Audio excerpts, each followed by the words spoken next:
आगरा में कल छत्रपति शिवाजी महाराज का जन्मदिन था। हमारे मंत्री, उच्च शिक्षा मंत्री जो उनको आप स्मरण कर रहे थे, उसी कार्यक्रम में थे। हम लोगों ने आगरा के अंदर जो कभी मुग़ल शासकों ने हिंदू बहन और बेटियों की इज्जत के साथ खिलवाड़ करने के लिए मीना बाज़ार बनाया था, वहाँ एक मीना कोठी भी थी। हम लोगों ने इसको पूरे अपने उसमें ले लिया है और हम वहाँ पे छत्रपति शिवाजी महाराज का भव्य स्मारक बनाने जा रहे हैं।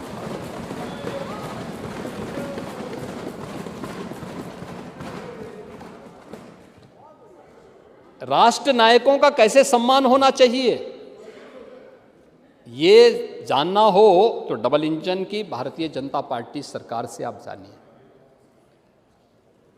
छत्रपति शिवाजी महाराज राष्ट्र नायक हैं, उनका स्मारक बनेगा। आप लोग अभी भी उसी गुलामी की मानसिकता से जी रहे थे, सरकार का पैसा और आगरा में मुगल म्यूजियम। हमने कभी मुगल म्यूजियम क्या होता है जी, उसका नाम छत्रपति शिवाजी महाराज के नाम पे होना है और उसी को हम लोग आगे बढ़ा रहे हैं। वो म्यूजियम भी वहाँ पे तैयार हो रहा है और छत्रपति शिवाजी महाराज और राष्ट्र नायकों का ही सम्मान होगा, उनकी स्मृतिकाएँ वहाँ पे लगेंगे। उन कार्यक्रमों को हम आगे बढ़ाने जा रहे हैं। इसके साथ ही प्रदेश और यूनियन बजट में आपने देखा होगा, हस्तिनापुर को और सारनाथ को आइकॉनिक सिटी के रूप में डेवलप करने के लिए यूनियन बजट में उसका प्रावधान है और प्रदेश सरकार ने भी श्रावस्ती के साथ ही बटेश्वर को भी इस दिशा में आगे बढ़ाने की दिशा में हम लोगों ने कार्य प्रारंभ किया है। सरदेव अटल जी की जन्मभूमि है और उसको हम लोगों ने इस कार्यक्रम को आगे बढ़ाने के कार्यक्रम के साथ जोड़ा है। तमाम अन्य कार्यक्रमों के साथ ही मुझे लगता है कि आज के दिन पर अभी बागपत में पुरा महादेव का मंदिर है, वहाँ पर एक अंतर्राष्ट्रीय योग और आरोग्य केंद्र के साथ साथ आदि योगी की भव्य प्रतिमा की स्थापना का कार्य और बड़ा वहाँ पर एक सेंटर स्थापित होने जा रहा है।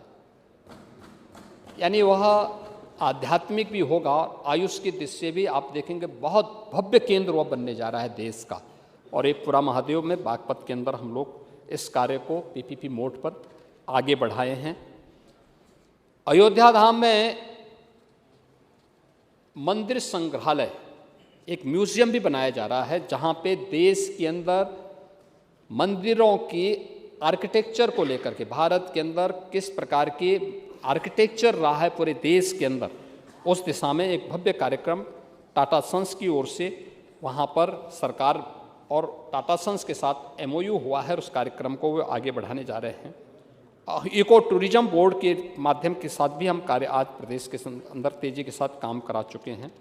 हम लोगों ने इस बजट में भी मुख्यमंत्री पर्यटन संवर्धन स्कीम के अंतर्गत भी धनराशि की व्यवस्था की है, जिसमें माननीय जनप्रतिनिधियों के प्रस्ताव पर उनके विधानसभा क्षेत्र के किसी भी पर्यटन केंद्र के विकास के लिए धनराशि देने का प्रावधान है और हर एक क्षेत्र में हम लोग इसको करते हैं।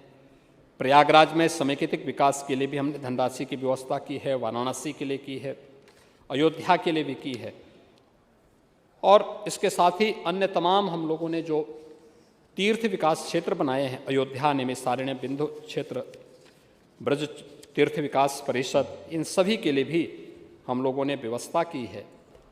अयोध्या, वाराणसी, प्रयागराज, सारनाथ या अन्य तीर्थ स्थलों पर महत्वपूर्ण पर्यटन केंद्रों में महिला गाइड के विशेष प्रशिक्षण और लाइसेंस शुल्क में भी सरकार इसमें छूट प्रदान करने की व्यवस्था करेगी और सरकार इसको अपने स्तर पर प्रयास करेगी कि उन्हें छूट मिले और वो कार्य लाइसेंस उन्हें प्राप्त हो सके और महिला गाइड भी वहाँ पर लोगों को वहाँ पर प्रशिक्षण दे सकें, लोगों को गाइड कर सकें, इसके बारे में सरकार वहाँ पे कार्य करेगी। इसके साथ ही प्रधानमंत्री मुद्रा योजना के अंतर्गत होम स्टे स्थापना हेतु 2 लाख रुपए तक का कोलेट्रल फ्री ऋण उपलब्ध कराने का प्रस्ताव भी सरकार ने पर्यटन नीति के अंतर्गत प्रदेश के अंदर यहाँ पर की है।